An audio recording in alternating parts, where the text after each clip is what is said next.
So how you will come up with a system that the entire country will agree to when they have not been taught some of these aspects of our history. Well, you just put your finger on the key.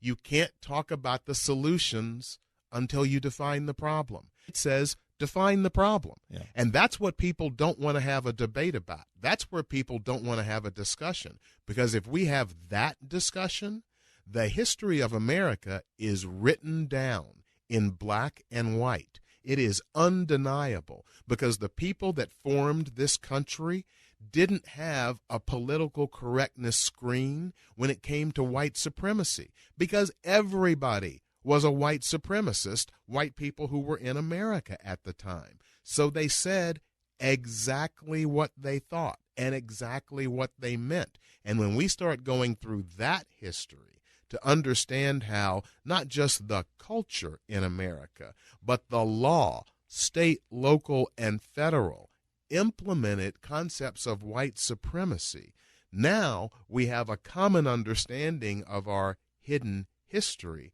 And once we have that understanding, we can start talking about solutions. And let me just, they have entrenched a concept like white supremacy. And I know that that is such a loaded term, but that's part of what our history shows. It is what it is.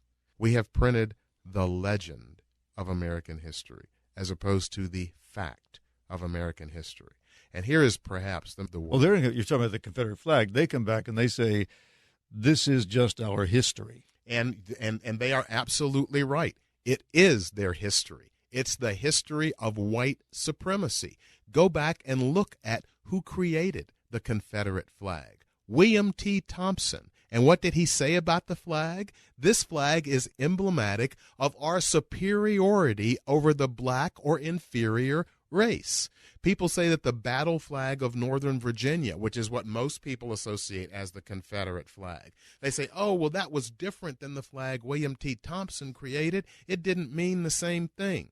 In 1662, the people of Virginia passed a law saying that the children of enslaved, an exact quote, but within a few words, it is an exact quote of what Texas said. All white men are and ought to have equal civil and political rights. That the enslavement of the African race is mutually beneficial to both bond and free, and is eminently justified by the experience of mankind and the revealed will of the Almighty Creator. Are any of those documents taught in school? That's what is horrifying, Dave. Virtually none of this is taught in school because as I have gone around the country over the last 7 or 8 years, and I ask people, raise your hands if you have ever heard this. And the frightening thing is, the more educated my audience, the less they know. When I speak to PhD-level audiences, lawyers, judges, prosecutors and defense lawyers, executives in police departments, they don't know this history. And I didn't know this history until I was in my 50s. Well, I certainly wasn't taught. We never read those documents in school. And the only reason I know about them is because when this whole, removal of Confederate statues thing came out and they were saying, well, these are just parts of history, I went back and looked them up. They're now available online quite easily. And Dave, that is what you just said is so important. Our history is hidden, but it's hidden in plain sight. Yeah. And just because you can go to the original source documents and find out exactly what people wrote. When you ask people, have you ever heard the third verse of the national anthem? And do you know what it celebrates? And when I heard the words sung to me, I was horrified. It celebrates the murder of enslaved people. Because what people don't know is that 3 weeks before Francis Scott Key saw the bombing of Fort McHenry, he was in Washington, D.C., watching a group called the Colonial Marines, who were escaped enslaved black men that fought with the British during the War of 1812. And the Colonial Marines and the British drove the Americans back into Washington, D.C., and set the White House on fire. 3 weeks later, he's in Baltimore Harbor watching the bombing of Fort McHenry, and he writes the poem that becomes the national anthem. And the end of the third verse says, no refuge could save the hireling and slave from the terror of flight and the gloom of the grave, and the star-spangled banner in triumph doth wave o'er the land of the free and the home of the That was not just metaphorical. No, That he was was talking saying about a to those specific enslaved people, no refuge could save you from the terror of flight. We will hunt you down and the gloom of the grave. We will put you in the dirt if you dare fight for your freedom. That's why we don't sing that one. Well, and it's interesting. People say, well, we don't sing that one. I'm sorry. That's the third verse of our national anthem. And so it makes an interesting debate when people are saying, how dare you not, quote unquote, respect our national anthem, when people don't even know what the national anthem contains and anything about the man who wrote it. Because Francis Scott Key was a virulent white supremacist, and he made no bones about it. He was proud of this, is asking Americans to take a good look in the mirror at what we've become and to look at these kind of theories and these kind of philosophies and just ask ourselves, is this who we want to be? Because we can go back into our history and see how this philosophy has infected decisions both small and large up until today. And it's only by confronting that history and looking in the mirror that you can then begin to start the process to change. You don't know if you need a shave until you look in the mirror and see that there's scraggly hair all over your face. And America needs what I am calling a naked lunch moment with race in America. And if you will remember, William Burroughs wrote that book, Naked Lunch, one of the most disturbing books that was ever written. And when he was asked, what does the title mean, Naked Lunch? He said, it's that moment when everyone has to look at what is really on the end of their fork. And that's the moment we need in America, to look at what is really on the end of our fork when it comes to racial justice. And I think that for many, many Americans, what they see is not going to be appetizing. But that's what it takes in order to get people to start to think about things differently and to do things differently. Well, I can guarantee that most of the white people listening would bristle at the idea that they have any connection whatsoever to white supremacy or white nationalism. But I wanted to bring up America. Oh, we have to erase all the ugly spots because we were just about truth and justice and freedom. And that's not true. That doesn't mean that this isn't a great country. America has demonstrated a capacity for greatness again and again and again and again. And America is one of the most racist countries on the face of the earth. Those two things are not exclusive. So you can acknowledge that without believing that America is a horrible place. America is a great country. It's also the most racist country on the face of the earth. And those two things are not mutually exclusive, but they are not compatible. The most racist country? It is as racist as any other country on the face of the earth. Name me another one. I don't know, Saudi Arabia? Name me, if you look at the China? history of, once again, you're saying that based on the legend of American history. You don't know American history. You don't know. I don't know Chinese history. For example, you look at the true history of America, not the legend, not the whitewash version that we teach our children, but the actual true history that is written down for anybody to look at. You will come to the same conclusion that I come to, which is we have a significant amount of work to do. Yeah. One of the things that George Orwell wrote in his book 1984 is who controls the past controls the future. And if you just wipe all of this stuff away, I understand why many white Americans are saying Civil War ended 154 years ago. Why are you still complaining about it? I understand that because based on the history that we've been taught, that's a perfectly legitimate question. And that's why the opponents of H.R. 40 are so desperate to stop a commission, because if a national commission starts digging into the documents that make up our rich history, they will find the good, the bad, and the ugly. Pardon me?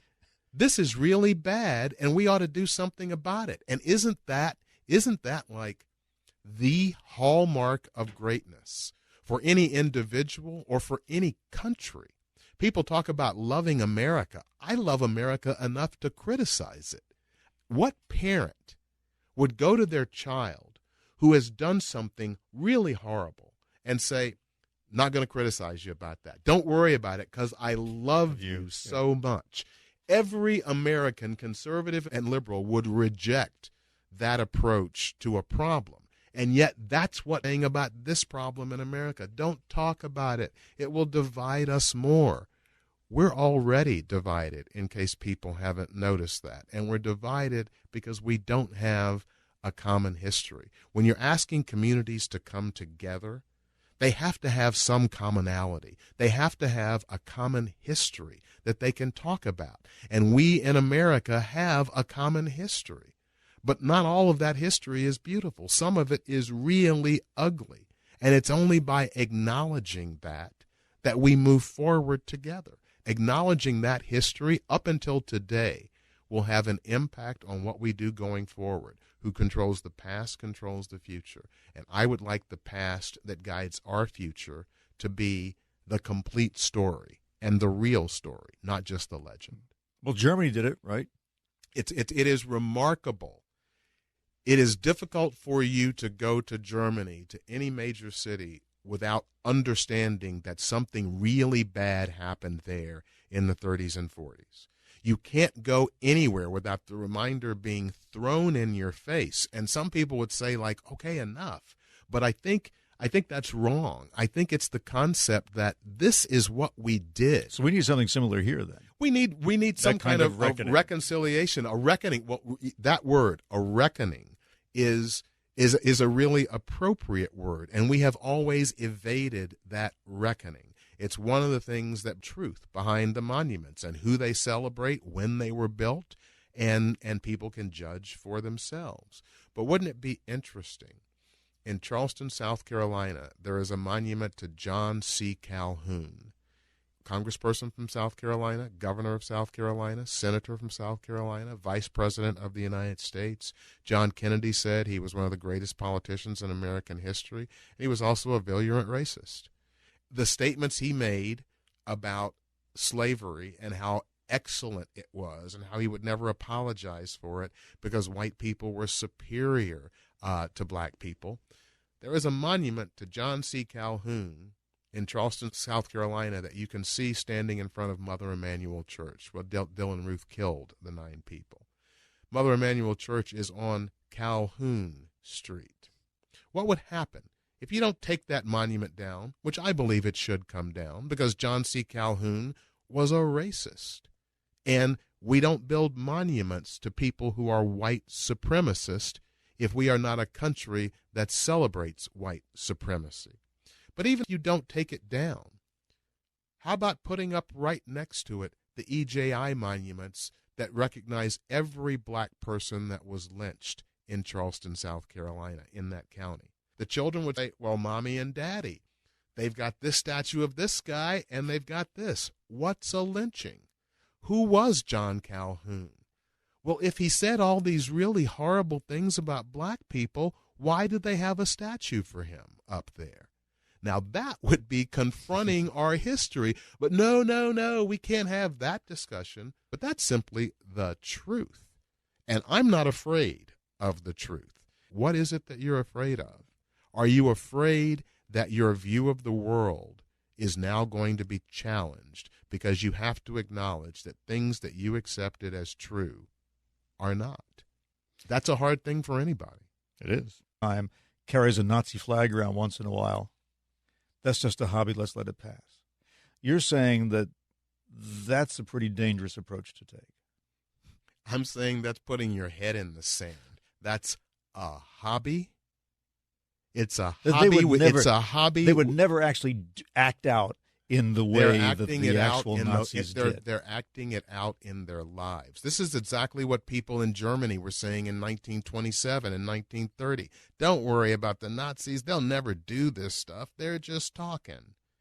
Anybody that says that has no understanding of history. And if you're telling me as a black American that somebody who carries a symbol that says that I should be enslaved or exterminated is a nice person that I don't have to worry about, What I say to you is we have a different view of the world. Well,